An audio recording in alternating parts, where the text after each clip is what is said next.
PRU musim Tengkujuh, jom lawan.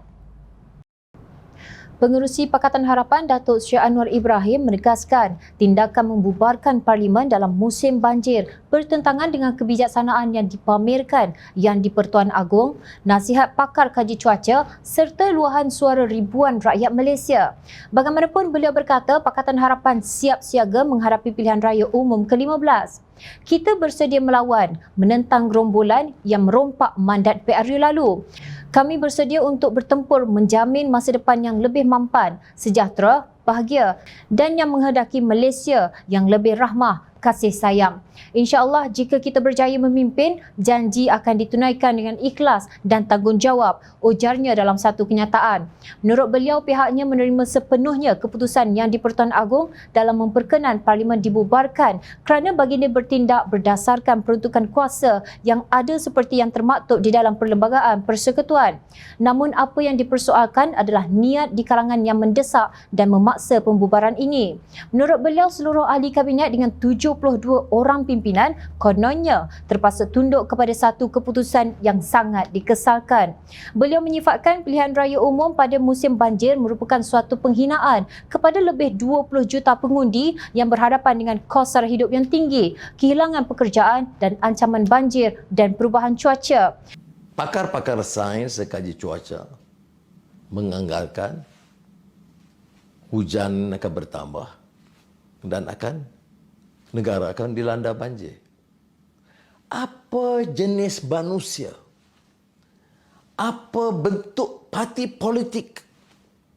Apa jenis kerajaan yang mengizinkan risiko terhadap nyawa dan harta rakyat semata-mata untuk mengadakan pilihan raya?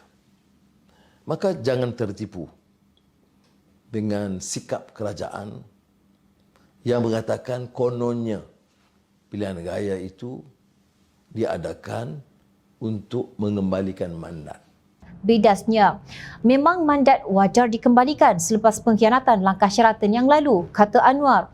Namun pilihan raya yang diadakan ketika dalam keadaan yang mengancam kehidupan rakyat bukan pilihan raya yang adil kerana ia seolah-olah mengizinkan penipuan atas usaha menghalang pengundi daripada melaksanakan tanggungjawab mereka. Anwar mengingatkan kerajaan PN menyebabkan pilihan raya berlaku di Sabah mengakibatkan wabak COVID-19 mengganas di seluruh Malaysia dan 35,000 rakyat terkorban. Ujar beliau, kerajaan ini juga yang mengumumkan darurat semata-mata untuk mengelak daripada berdepan di Parlimen dan membongkar kerosakan yang mereka lakukan. Kerajaan yang sama juga menipu rakyat dan negara terkait aplikasi MySejahtera dan Digital Nasional Berhad. Kerajaan ini juga menipu berkenaan 1MDB, pemerolehan kapal tempur pesisir LCS dan juga mengenai membendung kemiskinan dan akses kepada pendidikan dan kesihatan. Katanya, Presiden Keadilan itu menekankan tiba masanya untuk rakyat bangkit merampas semula negara ini daripada kerakusan perompak dan penindas serta daripada gerombolan yang memperkayakan keluarga dan kroni mereka, manakala rakyat di bawah terus menderita menanggung kos sara hidup yang sukar. Kepada anak muda, beliau mengingatkan bahawa tindakan mereka pada pilihan raya ini akan memberi kesan yang besar kepada masa depan rakyat dan negara. Tegas Anwar, Malaysia mesti bangkit daripada kemunduran yang dicipta akibat isu kleptokrasi dan salah tadbir urus kepada kerajaan yang mampu mengembalikan negara kepada kedudukan yang selayaknya hanya dengan mengundi dalam satu pilihan raya.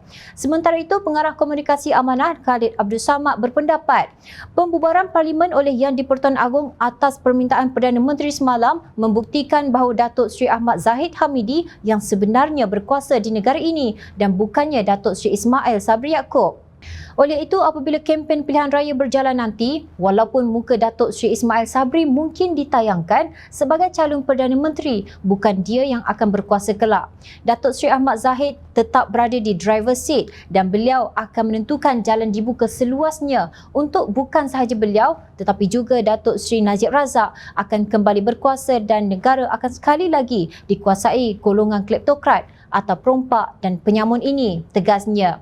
Bagaimanapun, kata Khalid, perjuangan Pakatan Harapan untuk bersama rakyat menolak politik kleptokrat telah dikhianati PAS dan Bersatu. Sekiranya budaya politik kleptokrat kembali berkuasa, ianya adalah hasil kebodohan PAS dan Bersatu pimpinan Tan Sri Mahyadin Mat Yassin. Tidak ketinggalan dalam persoalan ini adalah Datuk Sri Azmin Ali dan Datuk Zuraidah Kamaruddin. Mereka menghidupkan kleptokrat setelah dijatuhkan rakyat dan Pakatan Harapan. Namun apakan daya, kekuasaan itu sangat manis dan memabukkan bagi golongan lupa daratan seperti pimpinan PAS. Semakin jelas wajah mereka sebagai penjual agama templaknya. Senada dengan Anwar, Khalid juga menyeru agar rakyat sedar bahawa perjuangan menolak kleptokrat yang diusahakan dengan jayanya semasa pilihan raya umum ke-14 masih belum selesai.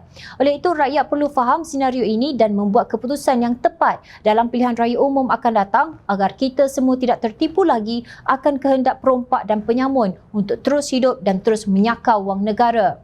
Mari kita gunakan undi kita untuk menghukum perompak dan penyamun serta rakan-rakan kongsi jenayah mereka dalam pilihan raya umum kali ini untuk selama-lamanya. Mari kita tamatkan riwayat politik kleptokrat dan penjual agama buat selama-lamanya. Tegas Khalid. Alangkah sedihnya apabila Melayu Islam mabuk dengan candu rasuah, pangkat, harta dan kuasa sehingga dengan mudah menyalahgunakan ayat Quran dan hadis demi menghalalkan perbuatan jahat yang mereka lakukan. Hanya dengan satu undi kalian yang dapat menghapuskan kebejatan ini. Jom lawan.